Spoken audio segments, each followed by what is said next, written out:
ನಿಮಗೆಲ್ಲರಿಗೂ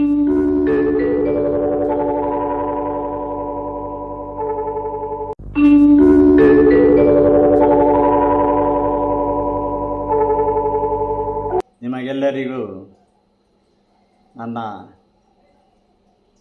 life times media ಚಾನಲ್ಗೆ ಸ್ವಾಗತ ಕೋರುತ್ತಾ ಆದಿಪರ್ವವನ್ನು ಮುಂದುವರಿಸುತ್ತಿದ್ದೇನೆ. ವ್ಯಾಸನನ್ನು ನೋಡಿದ ಕೂಡಲೇ ಅರಕ್ಷಣ ಮೈಮರೆತು ಸತ್ಯವತಿ ನೋಡುತ್ತಿರುವಾಗ, ಅಮ್ಮ ಏಕೆ ಸುಮ್ಮನಾದೆ ಎಂದು ವ್ಯಾಸ ಎಚ್ಚರಿಸುತ್ತಿದ್ದಂತೆಯೇ ಅವಳು, ವ್ಯಾಸ, ಬಹಳ ದಿನಗಳ ಮೇಲೆ ನಿನ್ನನ್ನು ನೋಡಿ ಸಂತೋಷದಿಂದ ಮಾತೇ ಹೊರಡದಾಯಿತಲ್ಲ. ವ್ಯಾಸ ಪಕ್ಕನೆ ನಕ್ಕು ಹೇಳುತ್ತಾನೆ, ಅಮ್ಮ, ಈ ವ್ಯಾಸನ ಕಡುಗಪ್ಪು ಮೈಬಣ್ಣ, ಕೆಂಜಟೆ ಶಿಕೆ, ಉದ್ದನೆ ಗಡ್ಡ, ಇಳಿಬಿದ್ದ ಮೀಸೆ, ದೇಹ ವಾಸನೆ ಸಹಿಸದೆ ಭಯಪಡುವವರೇ ಬಹುಮಂದಿ. ವ್ಯಾಸ, ಹಾಗೆನ್ನುವೆ ಏಕೆ? ನನಗೂ ಹಾಗೇನೂ ಅನಿಸಲಿಲ್ಲವಲ್ಲ. ಸತ್ಯವತಿ ಎಂದಳು. ಹೌದೌದು, ಹೆತ್ತವರಿಗೆ ಹೆಗ್ಗಣ ಮುದ್ದು ಎಂದೇ ನಸುನಕ್ಕು ವ್ಯಾಸನು ತಟ್ಟನೆ ಗಂಭೀರ ಮೌನ ತಾಳಿದ್ದಾನೆ. ಅಮ್ಮ, ನನ್ನಿಂದೇನಾಗಬೇಕು ಹೇಳು ಎಂದಿದ್ದಾನೆ. ವ್ಯಾಸ, ನೀನೇ ಎಲ್ಲ ಬಲ್ಲವನು. ಈಗ ನೋಡು, ಕುರುವಂಶೋದ್ಧಾರ ನಿನ್ನಿಂದಲೇ ಆಗಬೇಕಿದೆ. ಚಿತ್ರಾಂಗದ ವಿಚಿತ್ರ ವೀರ್ಯರು ತೀರಿಕೊಂಡಿದ್ದಾರೆ. ದೇವವ್ರತನ ಪ್ರತಿಜ್ಞೆ ಕೇಳಿರುವೆಯಲ್ಲ, ಈಗಲೂ ಅದನ್ನು ಬಿಟ್ಟು ಬಾಳುವುದಿಲ್ಲ ಎನ್ನುತ್ತಾನೆ. ದೇವವ್ರತ ಅವನು ಭೀಷ್ಮನಂತೆ. ಅಂದರೆ ನಮ್ಮ ರಾಜ್ಯಕ್ಕೆ ಮುಂದಿನ ಉತ್ತರಾಧಿಕಾರಿ ಯಾರು ಎಂಬ ಪ್ರಶ್ನೆಯೇ ಕಾಡಿದೆ.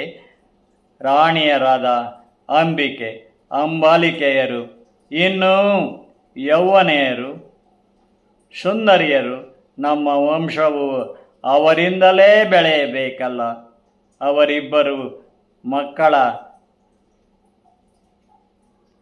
ಅವರಿಬ್ಬರಿಗೂ ಮಕ್ಕಳ ಫಲವು ಪ್ರಾಪ್ತಿಯಾಗುವಂತೆ ಮಾಡುವುದು ಆಪದ್ಧರ್ಮವಲ್ಲವೇ? ಅದು ನಿನ್ನಿಂದ ಸಾಧ್ಯವೆಂದು ನಂಬಿದ್ದೇನೆ. ಸತ್ಯವತಿ ಎಂದಾಗ, ಅಮ್ಮ, ನಾನು ಈಗೇನು ಮಾಡಲು ಸಾಧ್ಯ ಹೇಳು? ಅಂಬಿಕೆಯರಿಗೆ ಸಂತಾನ ಪ್ರಾಪ್ತಿಯ ಮಂತ್ರೋಪದೇಶ ಮಾಡಿದರೂ ಅದು ವಿಧವೆಯರಿಗೆ ಫಲಿಸುವುದಿಲ್ಲ. ಅಮ್ಮ, ಈಗ ನಾನೇನು ಮಾಡಲಿ ಹೇಳು? ಅಂಬಾಲಿಕೆಯರಿಗೆ ಸಂತಾನ ಪ್ರಾಪ್ತಿಯ ಮಂತ್ರೋಪದೇಶ ಮಾಡಿದರೂ ಅದು ವಿಧವೆಯರಿಗೆ ಫಲಿಸುವುದಿಲ್ಲವಲ್ಲ. ವ್ಯಾಸ, ಹಸ್ತಿನಾಪುರ ಸಾಮ್ರಾಜ್ಯಕ್ಕೆ ಈಗ ಅಧಿಕೃತವಾಗಿ ಆಡಳಿತ ನಡೆಸುವ ರಾಜನಿಲ್ಲ. ಭೀಷ್ಮನು ಉಸ್ತುವಾರಿ ನೋಡಿಕೊಳ್ಳುತ್ತಿದ್ದಾನೆ. ವ್ಯಾಸ, ನೀನು ಮನಸ್ಸು ಮಾಡಿದರೆ ನಿನ್ನಿಂದ ಅಂಬಿಕೆಗೆ, ಅಂಬಾಲಿಕೆಗೂ ಮಕ್ಕಳು ಹುಟ್ಟುತ್ತಾರೆ. ಇಂದಿಗೂ ಈ ಕಾಲದಲ್ಲಿ ನಿಯೋಗವು ಧರ್ಮಶಾಸ್ತ್ರವೇ ಎಂದು ಸಮ್ಮತವಾಗಿದೆಯಲ್ಲ. ನೀನು ಆಪದ್ಧರ್ಮ ಬಲ್ಲವನು, ಒಪ್ಪಿಕೋ, ನಮ್ಮ ವಂಶೋದ್ಧಾರಕನಾಗೂ. ಸತ್ಯವತಿ ದೈನ್ಯವೆತ್ತ ಸ್ವರದಲ್ಲಿ ಹೇಳಿದ್ದಾಳೆ. ಅಮ್ಮ, ನಾನು ಹುಟ್ಟಿನಿಂದಲೇ ಪ್ರೌಢ ವಯಸ್ಕನಾಗಿ ಕಟ್ಟ ಬ್ರಹ್ಮಚಾರಿಯಾಗಿದ್ದೇನೆ. ವೇದಾಂತ ತತ್ವಗಳನ್ನು ಬಲ್ಲವನಾಗಿ ತಪೋನಿರತನಾಗಿ ತಂದೆ ಪರಾಶರನನ್ನು ಮೀರಿಸಿದ ಪ್ರಗಲ್ಭ ಜ್ಞಾನಿ ಎಂದೇ ಪ್ರಖ್ಯಾತನಾಗಿದ್ದೇನೆ. ಜನರು ನನ್ನನ್ನು ಗೌರವಿಸುತ್ತಾರೆ ಕಣಮ್ಮ. ನಾನು ಹೇಗೆ ತಾನೇ ನಿಯೋಗಕ್ಕೆ ಒಪ್ಪಿಕೊಳ್ಳಲಿ ನೀನೇ ಹೇಳು. ಈ ಪ್ರಪಂಚವೇ ನನ್ನನ್ನು ಅಪಾರ್ಥ ಮಾಡಿಕೊಂಡಿತಮ್ಮ. ನಾವು ಪ್ರಯತ್ನ ಪಟ್ಟರೆ ಈಗಲೂ ಸೌಂದರ್ಯವತಿಯರಾದ ಅಂಬಿಕೆ ಅಂಬಾಲಿಕೆಯರನ್ನು ವಿವಾಹವಾಗಲು ಮುಂದೆ ಬರುವ ರಾಜರುಗಳು ಇದ್ದಾರಲ್ಲ ಎಂದೇ ವ್ಯಾಸ ಹೇಳಿದ್ದಾನೆ. ವ್ಯಾಸ, ಏನೆಂದೆ? ವಿಧವೆಯರಿಗೆ ಪುನರ್ವಿವಾಹ ಮಾಡುವುದೇನು? ನನ್ನ ಬ್ರಹ್ಮಚರ್ಯ ಮುರಿಯಲೇನು ಹೇಳಮ್ಮ? ವ್ಯಾಸನೆಂದಿದ್ದಾನೆ ಅರ್ಥಸ್ವರದಲ್ಲಿ. ವ್ಯಾಸ, ನೋಡು, ಈ ಕಾಲದಲ್ಲಿ ನಿಯೋಗವೆಂಬುದೇನೋ ಶಾಸ್ತ್ರಸಮ್ಮತವಾಗಿದೆ. ವಿಧವಾ ವಿವಾಹವು ಶಾಸ್ತ್ರಸಮ್ಮತವಲ್ಲ. ಸತ್ಯವತಿಯ ಧ್ವನಿ ಕಂಪಿಸಿದೆ. ಅಲ್ಲಮ್ಮ, ಯೌವನದಲ್ಲೇ ವಿಧವೆಯರಾದ ಸ್ತ್ರೀಯರು ತಮ್ಮ ಜೀವಮಾನವೆಲ್ಲ ಇರಬೇಕೇನಮ್ಮ? ಕಷ್ಟ ಸುಖ ಹಂಚಿಕೊಳ್ಳಲು ಜೀವನ ಸಂಗಾತಿ ಇರಬೇಡವೇ? ಅವರು ದೈಹಿಕ ಮಾನಸಿಕ ಸುಖ ಸಂತೋಷವಿಲ್ಲದೆ ಆಯುಷ್ಯ ಕಳೆಯಬೇಕೇ ವಿಧವೆಯರು? ಈಗಿನ ಸಂಪ್ರದಾಯದಂತೆ ನೀನು ಅಗ್ನಿ ಪ್ರವೇಶ ಮಾಡಬಹುದಿತ್ತಲ್ಲ.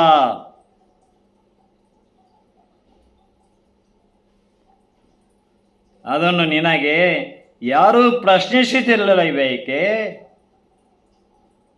ಶಂತನು ಮಹಾರಾಜ ತೀರಿಕೊಂಡ ಮೇಲೆ ಸತ್ಯವತಿ ಅಗ್ನಿ ಪ್ರವೇಶ ಮಾಡಬಹುದಿತ್ತಲ್ಲ. ನೋಡಿ ಹೇಗೆ ಕೇಳ್ತಾನೆ ವ್ಯಾಸ ಮಹರ್ಷಿ. ಅದನ್ನು ನಿನಗೆ ಯಾರೂ ಪ್ರಶ್ನಿಸಲೇ ಇಲ್ಲವಲ್ಲ. ನಾವು ವಿಧವೆಯರಾದ ಸ್ತ್ರೀಯರಿಗೆ ನ್ಯಾಯ ಒದಗಿಸಲು ಸಾಧ್ಯವಿದೆ. ನಾನು ಪ್ರಯತ್ನ ಪಟ್ಟರೆ ನನ್ನೊಂದಿಗೆ ಹಲವು ಮಹರ್ಷಿಗಳು ಒಂದಾಗಿ ಬರುವರಮ್ಮ. ಅಂಬಿಕೆ ಅಂಬಾಲಿಕೆಯರನ್ನ ವಿವಾಹವಾಗಲು ರಾಜರುಗಳು ತುದಿಗಾಲಿನಲ್ಲಿ ನಿಲ್ಲುವರು. ಈ ಹಸ್ತಿನಾಪುರ ಸಾಮ್ರಾಜ್ಯದಿಂದಲೇ ಮೊಟ್ಟ ಮೊದಲಿಗೆ ವಿಧವಾ ವಿವಾಹವೂ ಕೂಡ ಧರ್ಮಶಾಸ್ತ್ರ ಸಮ್ಮತವಾಗಿ ಮಾನ್ಯವಾಗುತ್ತದೆ. ಮಹರ್ಷಿ ವ್ಯಾಸನು ದೃಢಸ್ವರದಲ್ಲಿ ಹೇಳುತ್ತಿದ್ದಂತೆಯೇ, ವ್ಯಾಸ, ಅದಷ್ಟು ಸುಲಭವೇನಲ್ಲ. ಇಂದಿಗೆ ಹೊಸ ವಿವಾಹ ವ್ಯಾಸ ಅದಷ್ಟು ಸುಲಭವೇನಲ್ಲ. ಇಂದಿಗೆ ಹೊಸತಾದ ವಿಧವಾ ವಿವಾಹ ಪದ್ಧತಿಯು ಧಾರ್ಮಿಕವಾಗಿ ಮಾನ್ಯವಾಗಲು ಕಾಲಾವಕಾಶ ಬೇಕಾಗುತ್ತದೆ ಅಲ್ಲವೇ? ಸತ್ಯವತಿ ಎಂದಿದ್ದಾಳೆ. ಅಮ್ಮ, 1 ವರ್ಷವಾದೀತಷ್ಟೇ. ನಿಯೋಗವನ್ನು ಮಾನ್ಯ ಮಾಡಿ ಅದನ್ನು ಧರ್ಮಶಾಸ್ತ್ರಕ್ಕೆ ಸೇರಿಸಿದವರು ಧರ್ಮವಾದಿಗಳೇ ತಾನೆ. ನಿಯೋಗಕ್ಕೆ ಹೋಲಿಸಿದರೆ ವಿಧವಾ ವಿವಾಹ ಪದ್ಧತಿಯು ಶ್ರೇಷ್ಠವೇ ಆಗಿದೆಯಲ್ಲ ನೋಡು. ಮಹರ್ಷಿ ಎಂದರೇನೇ ದೂರದೃಷ್ಟಿ, ದಿವ್ಯ ದೃಷ್ಟಿಯುಳ್ಳವನು. ಯುಗ ಪ್ರವರ್ತಕ ಸೃಷ್ಟಿಯಲ್ಲೋ ಸಕಲರಿಗೂ ಲೇಸನೇ ಬಯಸುವವನು. ಅಮ್ಮ, ರಾಜಯೋಗಿಗಳು ಕೂಡ ಹಾಗೇ ಇರುತ್ತಾರೆ ಅಲ್ಲವೇ?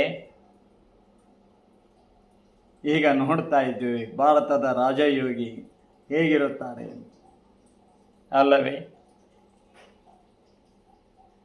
ನಾನು ಪ್ರಯತ್ನಿಸಿದರೆ ಈ ಕಾಲದಲ್ಲೂ ಋಷಿ ಮಹರ್ಷಿಗಳು, ಪುರ ಪ್ರಮುಖರು, ರಾಜರುಗಳು ಖಂಡಿತ ಮುಂದೆ ಬರುತ್ತಾರೆ. ವಿಧವೆಯರಾದ ಅಂಬಿಕೆ ಅಂಬಾಲಿಕೆಯರಿಗೆ ವಿವಾಹವಾಗುತ್ತದೆ. ಅವರು ಕುಟುಂಬದ ಜೀವನದಲ್ಲಿ ಸಂಸಾರದಲ್ಲಿ ಸಹಬಾಳ್ವೆಯಿಂದ ಬದುಕುವುದು ಜೀವಧರ್ಮವಾಗುತ್ತದೆ. ಅಮ್ಮ, ನಿಯೋಗದಿಂದ ಮಕ್ಕಳಾಗಲು ಕೂಡ 1 ವರ್ಷ ಬೇಕಲ್ಲ. ಅದಕ್ಕಿಂತ ವಿಧವಾ ವಿವಾಹವೇ ಶ್ರೇಷ್ಠವಲ್ಲವೇ? ನೀನು ರಾಜಮಾತೆಯಾಗಿ ರಾಜಮನೆತನದ ಗೌರವದ ಬಗ್ಗೆ ಆಲೋಚಿಸಮ್ಮ. ವ್ಯಾಸನ ಮಾತಿಗೆ ಸತ್ಯವತಿ ಕೆಲವು ಕ್ಷಣಗಳೇ ದಿವ್ಯ ಮೌನಿಯಾಗಿದ್ದಾಳೆ. ವ್ಯಾಸ, ಒಂದು ವೇಳೆ ನೀನು ಹೇಳಿದಂತೆಯೇ ವಿಧವಾ ವಿವಾಹ ಪದ್ಧತಿಯು ಮಾನ್ಯವಾಗಿ ಅಂಬಿಕೆ ಅಂಬಾಲಿಕೆಯರನ್ನು ವಿವಾಹವಾದ ರಾಜರುಗಳು ಅವರಿಬ್ಬರನ್ನು ಅವರವರ ರಾಜ್ಯಕ್ಕೆ ಕರೆದೊಯ್ಯುತ್ತಾರೆ. ಆ ದೇಶಕ್ಕೆ ಅವರು ರಾಣಿಯರಾಗುತ್ತಾರೆ. ಅವರು ಹೆತ್ತ ಮಕ್ಕಳು ಆ ರಾಜ್ಯಕ್ಕಷ್ಟೇ ಉತ್ತರಾಧಿಕಾರಿಗಳಾಗುತ್ತಾರೆ ಅಲ್ಲವೇ? ಸತ್ಯವತಿ ಹುಬ್ಬೇರಿಸಿ ಕೇಳಿದ್ದಾಳೆ. ವ್ಯಾಸನು, ಅಮ್ಮ, ಅಂಬಿಕೆ ಅಂಬಾಲಿಕೆಯರನ್ನು ವಿವಾಹವಾಗುವ ಇಬ್ಬರೂ ರಾಜರುಗಳಿಂದ ಹುಟ್ಟುವ 2 ಗಂಡು ಮಕ್ಕಳನ್ನು ಕುರುವಂಶದ ಉತ್ತರದಾಯಿತ್ವಕ್ಕಾಗಿ ದತ್ತು ಕೊಡಬೇಕೆಂದೇ ಮೊದಲು ಅವರಿಂದ ನಾವು ವಚನ ತೆಗೆದುಕೊಂಡರಾಯಿತಲ್ಲ. ಆಗ ಹಸ್ತಿನಾಪುರ ರಾಜ್ಯದ ಅರಸೊತ್ತಿಗೆಯ ವಾರಸುದಾರಿಕೆಯು ಬಗೆಹರಿಯುತ್ತದೆ ಅಲ್ಲವೇ ಅಮ್ಮ ಎಂದಿದ್ದಾನೆ ವ್ಯಾಸ. ಸತ್ಯವತಿ ದಿಗ್ಮೂಢಳಾಗಲು ವ್ಯಾಸನು ಮುಂದುವರೆದು ಹೇಳುತ್ತಾನೆ, ಅಮ್ಮ, ಯೋಚಿಸುವೆ ಏಕೆ? ನಿಯೋಗವಾದ ಸ್ತ್ರೀಯು ಗರ್ಭಧರಿಸಿದ ಮೇಲೆ ಆಕೆಗೆ ಹುಟ್ಟುವ ಮಕ್ಕಳು ಪ್ರಬುದ್ಧಮಾನಕ್ಕೆ ಬರಲು ವರ್ಷಗಳೇ ಬೇಕಲ್ಲವೇ? ಆಗಲೇ ಹೇಳಿದೆನಲ್ಲ, ಹಸ್ತಿನಾಪುರ ಸಾಮ್ರಾಜ್ಯದ ರಾಜಮನೆತನದಲ್ಲಿ ವಿಧವೆಯರಾದ ಯೌವನೆಯರಿಗೆ ಪುನರ್ವಿವಾಹವೆಂದರೆ ಸಾಕಮ್ಮ. ಕಾತರದಿಂದ ಬರುವ ರಾಜ ಮಹಾರಾಜರು ಹೆಚ್ಚಿನ ಸಂಖ್ಯೆಯಲ್ಲಿ ಇದ್ದಾರೆ. ಈಗಾಗಲೇ ರಾಜ್ಯದ ಉಸ್ತುವಾರಿ ನೋಡಿಕೊಳ್ಳುತ್ತಿರುವ ಭೀಷ್ಮನು ಈ ವಿಧವಾ ವಿವಾಹವನ್ನು ದೇಶದಲ್ಲೆಲ್ಲ ಪ್ರಚುರ ಪಡಿಸಿಯೇ ತೀರುತ್ತಾನೆ. ವ್ಯಾಸನೆಂದನು. ವ್ಯಾಸ, ಹೊಸತೆಂಬುದನ್ನು ಯಾರು ಅಷ್ಟು ಸುಲಭಕ್ಕೆ ಒಪ್ಪಿಕೊಳ್ಳುವುದಿಲ್ಲ. ಅದಕ್ಕೆ ಕೆಲವು ವರ್ಷಗಳೇ ಬೇಕಾಗುತ್ತವೆ. ನಾವು ಅಲ್ಲಿಯವರೆಗೆ ಕಾಯುವುದು ತರವಲ್ಲ ವ್ಯಾಸ. ನೀನೇ ನಿಯೋಗಕ್ಕೆ ಮನಸ್ಸು ಮಾಡು. ನಿನ್ನಿಂದಲೇ ಕುರು ವಂಶೋದ್ಧಾರವಾಗಲಿ. ಸತ್ಯವತಿ ಮತ್ತೆ ಮೃದು ದನಿಯಲ್ಲಿ ವ್ಯಾಸನನ್ನು ಒತ್ತಾಯಿಸಿದ್ದಾಳೆ. ಅಮ್ಮ, ನೀನು ಹೇಳಿದಂತೆಯೇ ಭೀಷ್ಮನ ಪ್ರತಿಜ್ಞೆ ಚಿತ್ರಾಂಗದ ವಿಚಿತ್ರ ವೀರ್ಯರು ತೀರಿಕೊಂಡಾಗಲೇ ಅರ್ಥಹೀನವಾಗಿದೆ. ಆದರೂ ಅವನೇ ಒಪ್ಪಲಿಲ್ಲವಲ್ಲ. ಅಲ್ಲ ಅಮ್ಮ, ಕಟ್ಟಾ ಬ್ರಹ್ಮಚಾರಿ ನಾನು ಹುಟ್ಟಿನಿಂದ. ಈ ವ್ಯಾಸನು ತನ್ನ ಬ್ರಹ್ಮಚರ್ಯ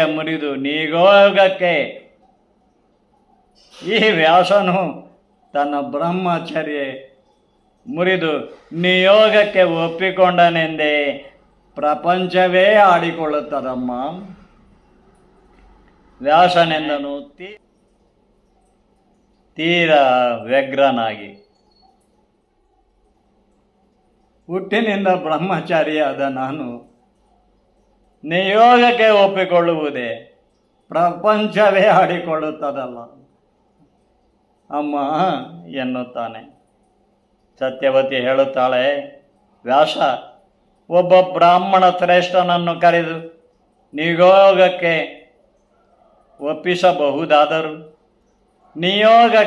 ಒಪ್ಪಿಸಬಹುದಾದರೂ ನಿನ್ನ ತಪಶಕ್ತಿಯ ಮುಂದೆ ಯಾರೂ ಸರಿಗಟ್ಟಲಾರರು. ಒಪ್ಪಿಕೋ ವ್ಯಾಸ, ನಮ್ಮ ಕುರುವಂಶಕ್ಕೆ ಬೆಳಕಾಗು. ಸತ್ಯವತಿ ಕರುಣಾರ್ಥಳಾಗಿ ಕೇಳಿಕೊಂಡಿದ್ದಾಳೆ. ಅಮ್ಮ, ಇದೇನಮ್ಮ? ಕುರುವಂಶೋದ್ಧಾರಕ್ಕಾಗಿ ನನ್ನ ಬ್ರಹ್ಮಚರ್ಯೆಯನ್ನೇ ಬಲಿ ಕೊಡಬೇಕೆನ್ನುವೆಯ? ನಮ್ಮ ರಾಜ್ಯದ ಸುಭದ್ರತೆ ದೃಷ್ಟಿಯಲ್ಲಿ ಇದು ಆಪದ್ಧರ್ಮ ವ್ಯಾಸ. ನೀನು ನಮಗೆ ಹತ್ತಿರದವನಾಗಿ ಮನಸ್ಸು ಮಾಡಬೇಕಷ್ಟೇ. ಸತ್ಯವತಿ ಅರ್ಥ ಸ್ವರದಲ್ಲಿ ಹೇಳಿದ್ದಾಳೆ, ಅಮ್ಮ, ನಿನ್ನ ಮನಸ್ಸನ್ನು ನೋಯಿಸಲಾರೆ. ಅಂಬಿಕೆ ಅಂಬಾಲಿಕೆಯರು ಈ ಕಪ್ಪು ದೇಹದ ಉದ್ದನೆ ಗಡ್ಡ ಶಿಕೆ ಮೀಸೆ ಕಮುಟು ದೇಹ ವಾಸನೆಯ ಈ ವ್ಯಾಸನನ್ನು ದೈಹಿಕ ಮಾನಸಿಕವಾಗಿ ಒಪ್ಪಿಕೊಳ್ಳುವುದು ಸಾಧ್ಯವೇನಮ್ಮ ಎಂದನು ವ್ಯಾಸ ಆತಂಕದಿಂದಲೇ. ನೀನು ಮಹರ್ಷಿ ಎಂದೇ ಅವರಿಬ್ಬರು ನಿನ್ನನ್ನು ಒಪ್ಪಿಕೊಳ್ಳಲೇಬೇಕು ವ್ಯಾಸ. ಸತ್ಯವತಿ ಉದ್ಗಾರ ತೆಗೆದಳು. ಅಂತೂ ಸತ್ಯವತಿಯ ಒತ್ತಾಯಕ್ಕೆ ವ್ಯಾಸ ಮಣಿಯಲೇಬೇಕಾಯಿತು. ಹೀಗೆ ಸತ್ಯವತಿ ಅವಳ ದುಡುಕಿನಿಂದ ನಿಯೋಗ ಎಂಬುದು ಆಗುತ್ತದೆ. ಅಪಧರ್ಮನೆಂದು ಆ ಕಾಲದಲ್ಲಿ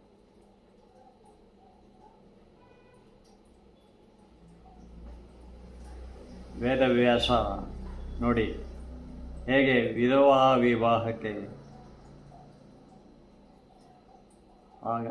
ಆಗಲೇ ಯೋಚಿಸಿದ್ದಾನೆ.